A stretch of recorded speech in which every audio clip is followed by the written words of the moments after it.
'cause I am the queen.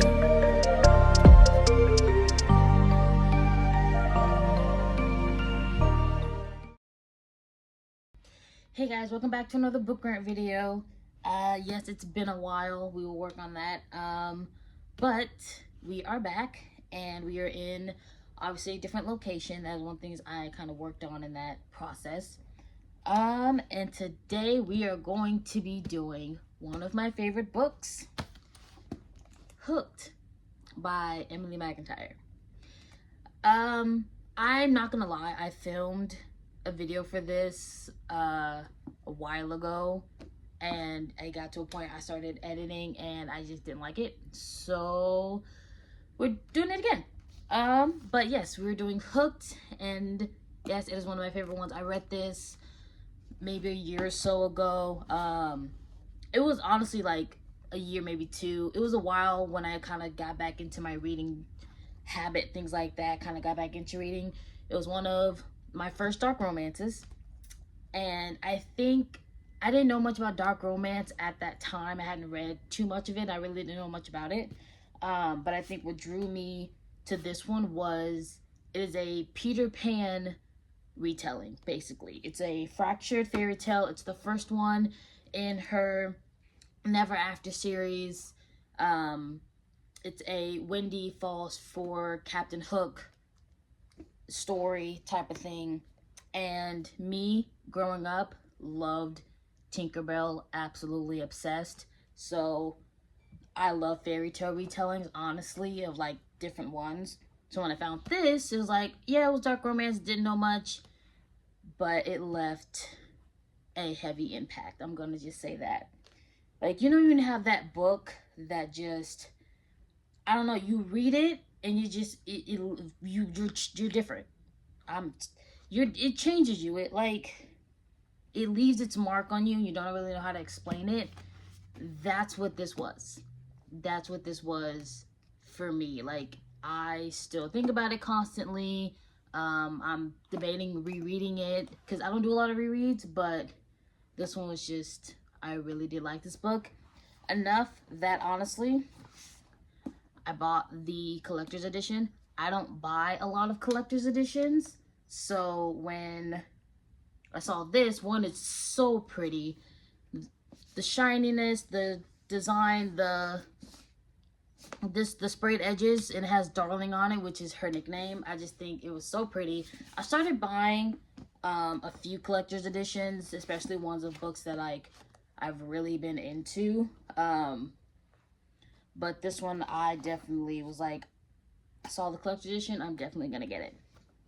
So this is a Peter Pan retelling. Wendy is actually the name of the girl in this book. Sometimes they change the name. She did it in this one. And then James represents Captain Hook, who his nickname is Hook in this book, because of a like hook-shaped knife that he uses to do things. I've enjoyed all of the symbolism. When it comes to retellings, I like it when they incorporate a lot of different aspects of the original and change it, not enough that it makes sense for the story, but not enough to where like you don't realize that's what it is. So Jolly Roger is Captain Hook's ship, and James has a club called the Jolly Roger, which I liked. Peter Pan is actually an adult. He's actually Wendy's father in this one, which I thought was an interesting little twist on that part, because usually Peter Pan's supposed to be her love interest, but he was her father in this one. And he has a plane company called Never Airlands, or so it kind of like the way it's written, you get it.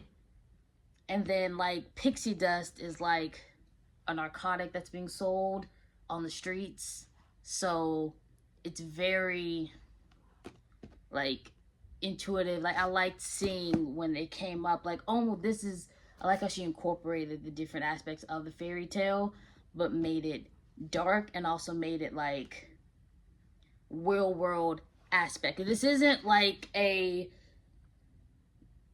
like a magical type thing, like how Tinkerbell like is a fairy that she flies. Like that's not what this is. This is strictly like like a real world situation scenario type of thing. Because Tinkerbell in this is called Tina Bell, and it's Peter's assistant. She's just a grown woman who's Peter's assistant, who I don't think likes Wendy too much, but that's okay. The spice level is very up there, very good. It is very spicy. Does she have trigger warnings on this? I don't remember. Yes. She has slight trigger warnings as you get it, but you have to go to her website to read more of them. I didn't. I'm gonna be honest. I don't tend to really read the trigger warnings when I'm reading dark romance. I kind of skim it, but I don't really read it that often. But it's okay. But this one, it was very interesting. It's basically the same type of thing.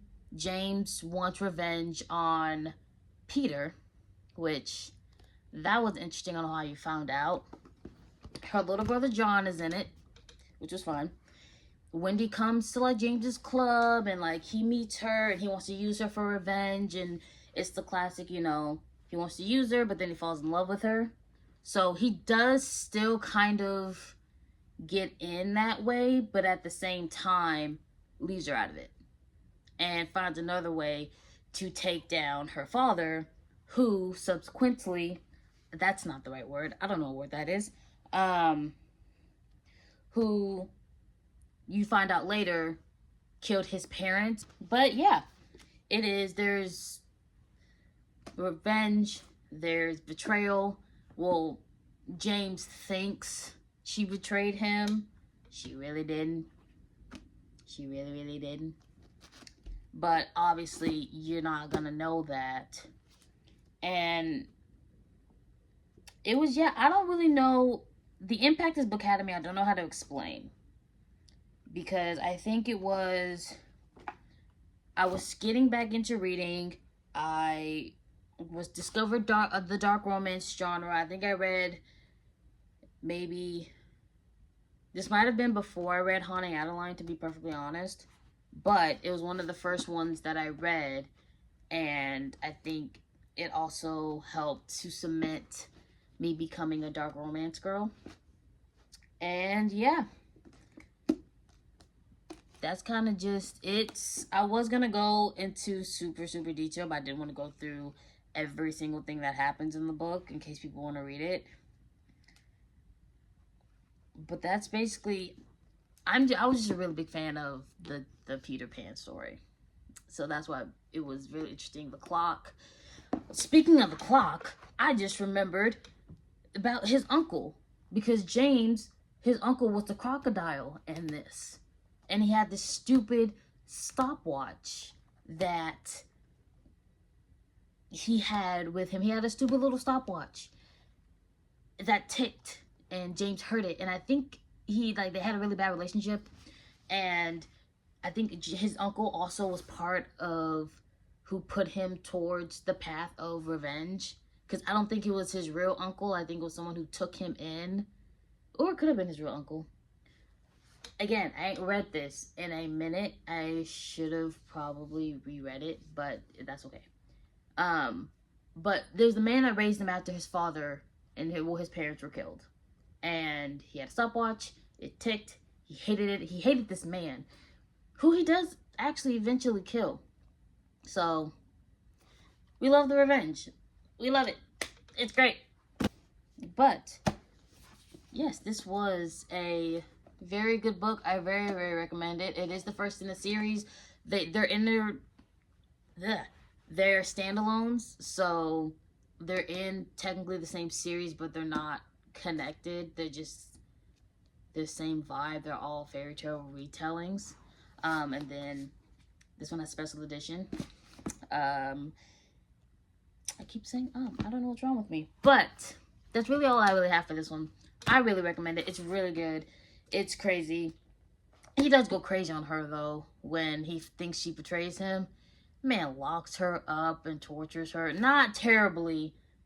Don't try to twist it. It's not a terrible torture. Like, he, hurts her. but he does lock her up and like yells at her, try to be like, hey, I need you to tell me the truth. She is telling the truth, but it was crazy. The plot twist in this, because you don't really know certain things until she wants you to, but the plot thickens. Because he had a reason to want Peter gone. In the original Peter Pan, I did question the beef between Captain Hook and Peter. I questioned the beef because I was like, okay, why does this grown man hate this boy so much? Like, what went down? We need some context on this. This one, it gives you some context on what went down with them. But anyway, that is gonna be all for this one that was Hooked by Emily Mcintire. I highly recommend it. 5 stars for me, 5 spice level for me, and I hope you enjoyed it, and I will see you next time.